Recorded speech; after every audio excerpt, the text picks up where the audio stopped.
So we have a special treat for you this morning, and that is our speaker is Faith Ireland. She first came to Seattle Unity in 1960, and she's been a member for 50 years. She graduated as one of two women in her class in law school and became one of the early women trial lawyers in Seattle. She became a judge of the King County Superior Court in 1983 and was elected to the Washington Supreme Court in 1998. While on the Supreme Court, she also became a power lifter and competed for 15 years, won numerous gold medals and 15 world records for her age and weight. Since her retirement from the judiciary, she has been a mediator and appellate consulate. She is also a certified life mastery coach, and she and her husband, Chuck Norum, are avid skiers, and they live on Lake Washington near Seward Park. She has served on the Seattle Unity Visioning Committee for the last 7 years, helping form the ideas around our new building, and she has served 3 years on the Unity Board of Directors. So join me in silently welcoming Faith Ireland. Good morning. Have you ever felt that your world was shaking?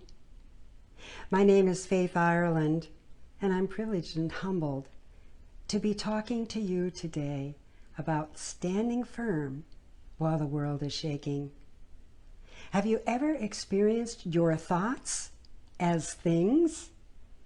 When I was 15, my mom, who was a realtor and who was one of those people who needed motivation all the time, used to read a book and listen to a 33 1/3 RPM condensation of that book, which was, you remember records, it was a book about Thinking and Growing Rich by Napoleon Hill. And the basic idea was that what the mind can conceive and believe, it can achieve. I didn't know at that time what an affirmation is, but I made this my mantra. At 18, I came to Unity. It was a brand new building. And there I learned that the power of thought can be used for more than making money. It can also be used for our spiritual well-being. And I learned the 5 Unity principles, which included number 3, thoughts have creative power to determine events and attract experiences. When I heard that, I knew that I was spiritually home. These days, we have this pandemic. We had the murder of George Floyd and the following protests and uprising over police misconduct and racism. We have had deaths, unemployment in massive amounts, businesses failings, and economic chaos. For me, it's the greatest time of uncertainty in my life. Our world is truly shaking.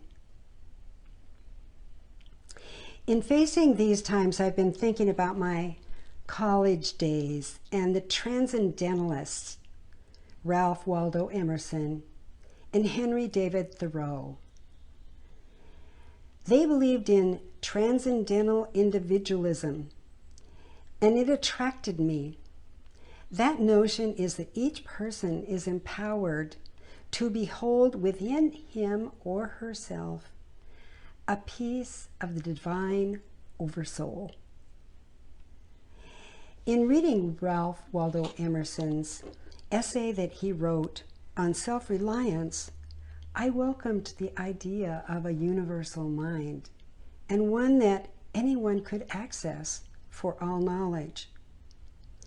But it seemed a little far-fetched.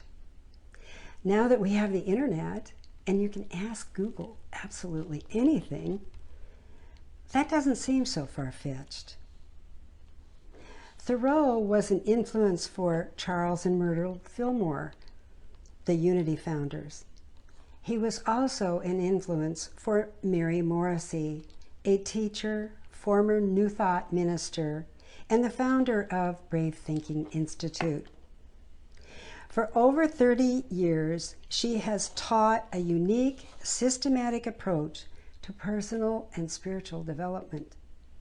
She's helped 10,000s of people around the world to transform their lives.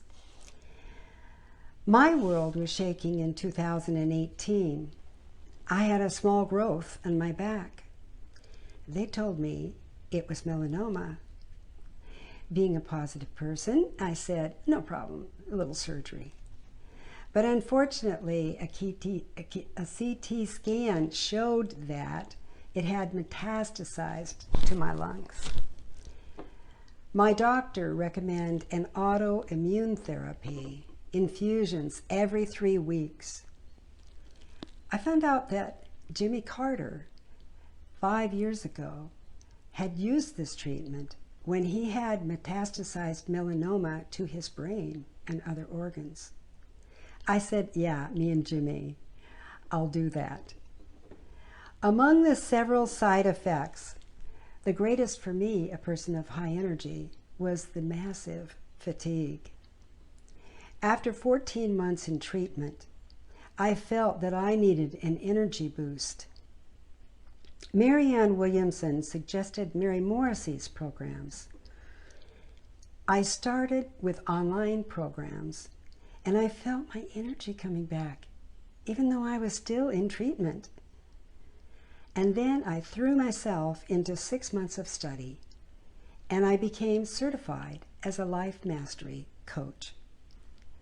Cancer for me was a wake-up call to seek more, to give back more.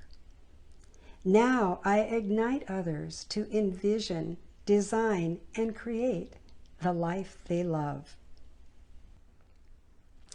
Jesus warned us about building houses on sand. He said, when the winds and waves come, not if. And that's because we all know that circumstances will come. So, what is the key to standing firm when the world is shaking? We rely on universal mind and recognize that our thoughts and feelings can change our experiences. We also have tools to stand firm when the world is shaking. Our first action tool is to dare the dark. In Unity, we affirm every Sunday, the light of God surrounds us. And recently, some years ago, we added to that statement, I am the light. I really appreciated this because now I don't have to rely on some God out there somewhere. Now I know that I too am the light and I am one with God. What do we mean, beings of light? Light is a part of the energy spectrum. We are beings of energy. We can become enlightened. When I was in college, I thought being enlightened meant, wow, you get this sudden bolt and all of a sudden you know everything. But now, a few years later, I know that being enlightened simply means that we are becoming spiritually aware. We can focus our awareness, and I invite you to do an experiment. Think about what you are thinking about. Choose something that you have with you a lot, your cell phone, or choose a handle, door handles and cup handles and so on. Whichever one you choose, every time you touch that during the next 3 days, say to yourself, what am I thinking about right now? You don't have to judge this. You just hear it. And when you do this, you increase your awareness. And awareness is the key to being the light and being able to stare down the darkness. Second, when we are standing firm, when the world is shaking, we can use the tool of neutralizing the perceived crisis.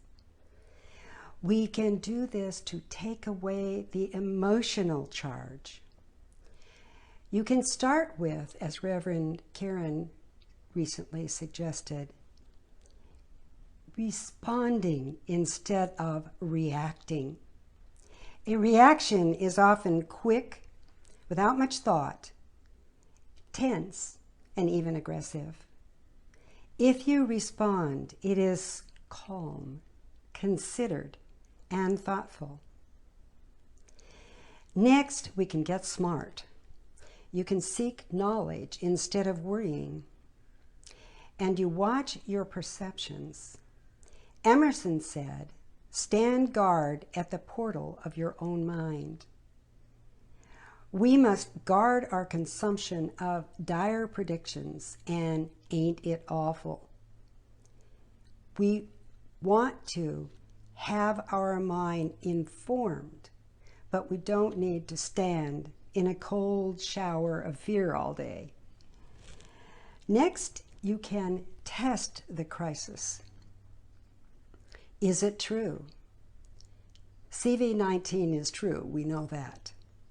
Is it happening to you right now? If you have no symptoms, you may be okay. And if you are not in any symptoms, you might look at, is this a threat to me?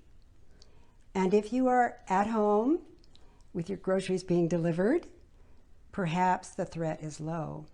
If you are on the front lines, then you have a higher threat and must know more and take more steps to protect yourself. We know that we can have circumstances, job loss, debt, or in my case, cancer, without letting the circumstances have you. You can move from victim to victor.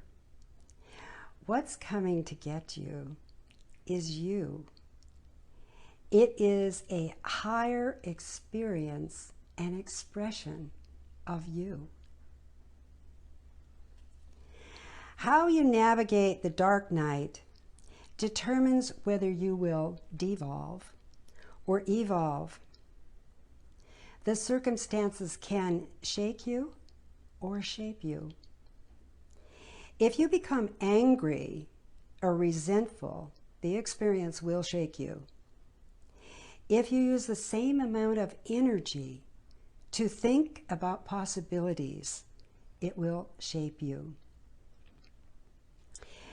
Use the light of awareness to stare down the dark by asking yourself, how do I want to use this experience for my personal growth? Think of this experience as a gym of character. Be willing to grow. From uncertainty, disappointment, even tragedy, exercise your spiritual muscle. What was a heavy weight last month, you now pick up with ease. A dark chapter is not the whole book. You choose how you respond when the world is shaking. Will you let it take you down, making it your victim story? The ego likes to blame others and sometimes ourselves. The ego says it's happening to you. But we know that wallowing in circumstances amplifies, and then you can get stuck in victimhood. You can choose differently. Let it take you forward. Make it your victory story. In unity, we know that you can move from ego to infinite to stand firm. There is nothing outside the circle of God's good. You can say, this too can be used to move me forward. It is part of my evolutionary path. Growth always requires some discomfort. You don't have to like it, but if you use it well, you will not get stuck. There's a Bible passage we all know where David says, "Yea, though I walk through the valley of the shadow of death, I will fear no evil." And the operative word there is walk, moving forward. In summary, you stand firm by using your light of awareness to neutralize conditions and experience growth. The third phase of standing firm is to harvest the good. You make a new beginning toward the life you love. The life you love is filled with joy and not fear. Unfortunately, willpower is not enough. We all know New Year's resolutions usually last about 3 weeks. Lasting change comes from a dramatic event with emotional response. Often that event is negative. Alternatively, you can design and develop a system of support which promotes lasting success in your life. How do you envision the life you love? Like kids, we can use the magic of imagination. Imagine that you have an infallible magic wand. Use this wand to show you what the life you love will look like 1 year from now. With divine imagination, you can go into the woods and smell the pines. At the fireplace, you can feel the fur on the cat. You can watch the spectacular sunrise and the smile on your beloved's face.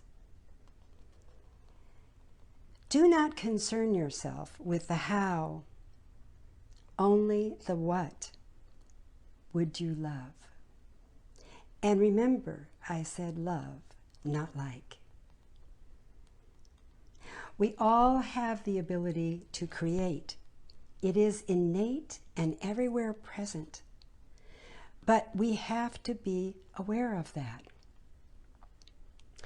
One might question, should I be working on what I would love when the world is shaking? Isn't that selfish? And the answer is no.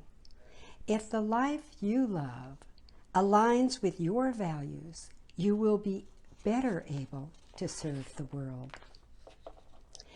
Ask yourself these questions to determine if the dream is worthy of your life. Will it make me feel more alive? Will it contribute to and require my growth? Does it align with my core values? Do I need help from a higher power? And is there good in this dream for others? We need a destination to know if we're on or off track. Along the way, you will encounter challenges, and you can use the tools we discussed above to neutralize, test, and check your perception. Then you go to your inner sanctuary, that point of power, and let it whisper to you in the still, small voice. With this solid center, You can overcome challenges with grace and ease. Mary Morrissey says, everything is created twice, first in mind and then in fact. No dream ever came true if you didn't first dream it up. You don't get to not create your life. You will create your future life either by default, and that will probably be more of the same, or by design. I urge you to choose design. In dream building, the gifts are who you become in the process, what you learn along the way, and the friendships that you form. Bless you and yours.